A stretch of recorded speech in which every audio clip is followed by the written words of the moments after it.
So when do you put your guitars into the freezer? When do I put them into the freezer? Into the freezer, finally. When do you? Right before I'm getting ready to assemble them, usually. It keeps the cracks looking uniform and. Yeah, but you prefer the oven, right? Yeah. Yeah. Yeah. But that's not the only thing you do. You're the do a lot of biggest, things in between. most iconic master builder from I don't Fender, know about that, man. John Cruz. We got a lot of great builders, man. In the you have some shop. new kids in town. We do have a couple new kids at Tubman. They're very talented, and it keeps us on our toes, man. We got to keep coming up with the next great thing. You know what I mean? And now we're a big conglomeration of 10 talented builders now. Yeah. So we're all, hiding in our freaking boots and coming up with new things as best we can. And every year, and then comes a time like this is when we actually see it. Some of the guitars I haven't even seen that the builders did, and I get there, whoa, you did that one? You've been hiding behind your door the whole time building this guitar, and it's kind of like poker face. Everybody's hiding to see what they're going to put out at the show, and when we get here to the show to see it, it's really cool. But some guys in Germany say, hey, John Cruz is retiring from doing relic guitars. No relic guitars anymore. No ultimate relic. I'm not retiring. Hey. What I'm doing is I'm standing back a little bit and I'm taking a break. Yeah. Because it's a lot of work. You know this. I've been doing it. Like a good 90%, 95% of my stuff is relic, heavy relic. When you do that day and day and day after day, it gets monotonous after a while, and you get the pain start hurting because there's a lot of work, a lot of physical work that goes into it. But we are all waiting for fucked up John Cruz guitars, I know. man.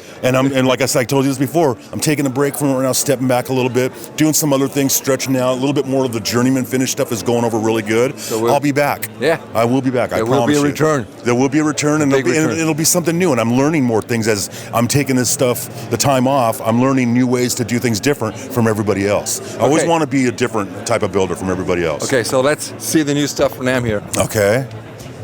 That's one of yours? Yes. This is called the Now and Then Stratocaster. Basically a 59 Strat. The way it looked when you first bought it at the store, session music back in 59. When you bought it, this is the way it looked. And all the way up from the bottom of the paint to the top of the neck, you can see front and back, NOS guitar. 60 years later, you're talking, the aged Olympic white has that look, which is a very desirable color for guys like you, and for guys like all kinds of people that want their relics and heavy relic stuff all over the world. This is the color that it turns, and this is what the neck would look like when it starts to tint and start to turn that color. And the years of playing it in the bars and everything, it's all like showing, and the finger wear, the hardware and everything, and the pickup pole pieces heavily worn, and the saddles heavily worn. But only 3 of 6. Yeah, only 3 of 6, so half relic, half NOS. Very cool guitar. So here we have another one here. This is the Pamelina a collaboration with myself. We call it the Mach 5 Strat, which is basically an all maple neck, but she wanted to do her paint work on it, and I saw several ideas that she had, and I liked this one a lot. Added a couple suggestions about painting the whole thing white on the back. That was all my idea. And then she came up with this gorgeous design, and I thought it really fit well with the guitar. Yeah. And it's hand painted here. Yeah, all hand painted, the whole thing. And the gold or the silver leaf. We've been using a lot of leaf for custom projects lately, and she's one of the best in the world at doing this kind of stuff. So that's another one. That's a really cool. And we both are huge Yngwie fans, are we? Yeah, Yngwie and Hendrix, man, you get the best of both. Yngwie is known for having some colored guitars like this, and this is a Fire Mist Gold finish, which is really cool. I wanted to do it in a journeyman finish, not really a relic, kind of in between, where it's just starting to get relic, but so it's got the real thin finish, Fire Mist Gold. You can see the cracks in it starting to happen. A parchment pickguard, 3-ply pickguard, JC Limited hand-wound pickups in it, which is the standard wiring and a tone on the bridge, 5-way switch, a maple cap neck, so it's an all maple neck with no skunk stripe on the back. So it's a maple. That's why they call it maple cap, because it's a cap fretboard on top of it. It's all maple, and it's got the scalloping, not like an Yngwie. So people was like, I love Yngwie guitars, but the scallop's a little too much for me. So I decided to do one with less medium. Yeah, it's like a medium depth, and I think I love it. I would play a guitar like this now. Yeah. And I have one of the Yngwie Strats. It's too much for me. And I love the guitar, but it's just when I play it, does it make you play fast like Yngwie? No, it doesn't. This one probably won't either. But it's got a good feel to it, and I think anybody that picks it up will enjoy it. Yeah. And I think it's going to Germany too, if I'm not mistaken. Yeah, absolutely. So yeah. This one, just hold it like this so they don't see the back of it yet. It's one of my favorites. I mean, the best guitars I ever heard in my entire life was Hardtail Strats. Yeah. Hardtails are awesome. Hardtail Strat 59. Yeah. Faded sonic blue over 3-tone. Yeah. And you can see it's wearing all through the wood, all the way through. But look at the top of it, the heavy relic and stuff. 59 Strat, usually maple necks. You'd see a lot of it, but I wanted to add a little twist to it. So you flip it over, it's got a rosewood neck on it, which people go, what? What? That's not possible. Well, it's not, but it's possible here at NAMM. That's what I wanted to do. So it's got a rosewood neck back with a maple fretboard, which would usually be the other way around. It'd be a maple neck with a rosewood fretboard. So I wanted to switch it up. So the last hardtail we got from you, or from the custom shop, was from Dale. Mm-hmm. Yeah, he's doing amazing work. Oh, no, I know, man. The same customer is waiting for 59 from you. Right. Same customer from Switzerland. Say hello to David. David, how you doing, man? The wait. It's a wait. It'll be there. It's coming, man. I promise you. So he ordered a 56 hardtail and a 59 from you. Oh, cool. Yeah. Both hardtails. Yes. Oh, awesome. No. A 56? 56 hardtail and 59. Oh, okay. And a 59 Strat. Okay, cool. Yeah, it'll be awesome. I love hardtails, man. John Cruise Masterbuilt pickups. Cool. Yeah. Cool. Yeah. Well, especially from you. All right. Yeah. Right, man. That works. It works.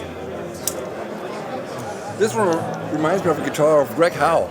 Kind of is. Yeah, it's from the same era, man. Yeah. We wanted to bring it back. I've been getting hit up every year by people. It's like, why don't you guys do the HM Strats? And I was like, I think it was just a wrong period, or maybe it was a right period at the time, but there just wasn't enough interest in it for Fender to keep rolling with it. So they discontinued only a couple years into the manufacturing of it. I thought, man, this might be a good year. There's a lot of kids that are coming up now that are playing rock and roll, and they want the Floyd Roses again, the humbuckers. So this might be a good year. And always people hitting me about 24 frets. Why don't you guys do 24 frets? If they ask us, we'll do it. We don't like doing it because it's not a true Fender, man. This is like a real Fender. That's, if you want that, you can go to the other Fender and have them do it. But so I decided to do this because it is a 24 fret, and it's the HM Strat. It's a very thin neck, much like the early Charvels. It's got a WLS finish on, so it's a satin finish on it. It feels really good. 5/8 flame neck, 5/8 flame top. The back of the body has a really flamey Okume body, which is it's in the mahogany family. Yeah. So it's a really good sounding tone wood with the maple and the neck. It's just custom fire red finish, black parts on it. It's really cool. It's got the bare knuckle pickups, cold sweat model. We could have done it in any variation, and they let me design what I want. And I go, well, I want the cold sweat, bare knuckle with your new covers, and I want it black with the red insides because I want it to match with the guitar. But so we did that. Find those saddles here. My buddy works for FU Tone, Adam Reaver, good friend of mine. Designed this bridge. It's basically off of Floyd Rose design, but he does a lot of the replacement parts, all titanium parts for Floyd Roses. So I strongly suggest if you got a Floyd Rose and you're breaking your inserts, which happens a lot, and they crud up, so titanium's the way to go. And it does add a little bit of a different tone variance, I think, in the sound, because it's got a brass block with it also that he designed, which a lot of people have been using brass here and there, but his design, and it just sounds great. Titanium screws, screws here. I think it all plays into overall tone at the end of the day. It does help. So it's a cool bridge, Floyd Rose style bridge, and great guitar. So that completes your. That's what I got this year. Yeah. So do you have any forthcoming projects, or what do you? I do. You visiting Europe again?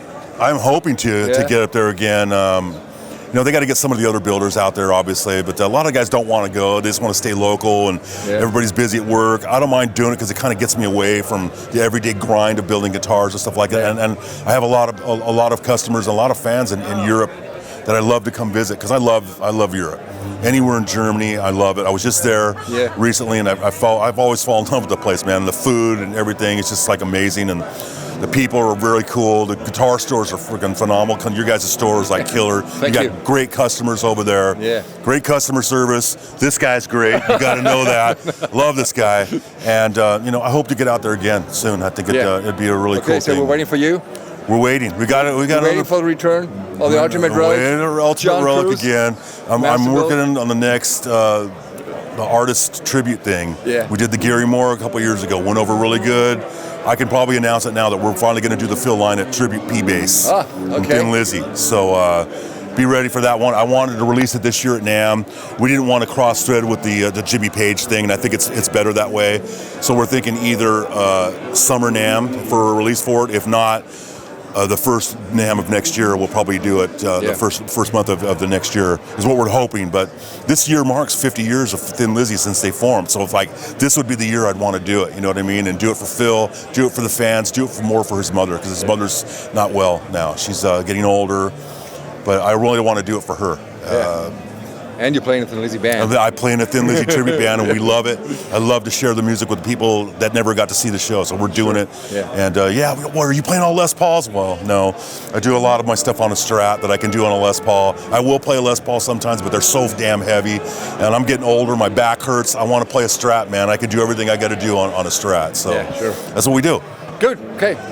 Thank you, my friend. Keep the best work there at Session Music. Come buy a guitar from them. He's probably got mine on it, but if he hasn't stolen it and taken it home, he's probably sold it to one of his buddies. That way he'll end up getting him when he gets him drunk. Take it home, he'll take it. All right. All right.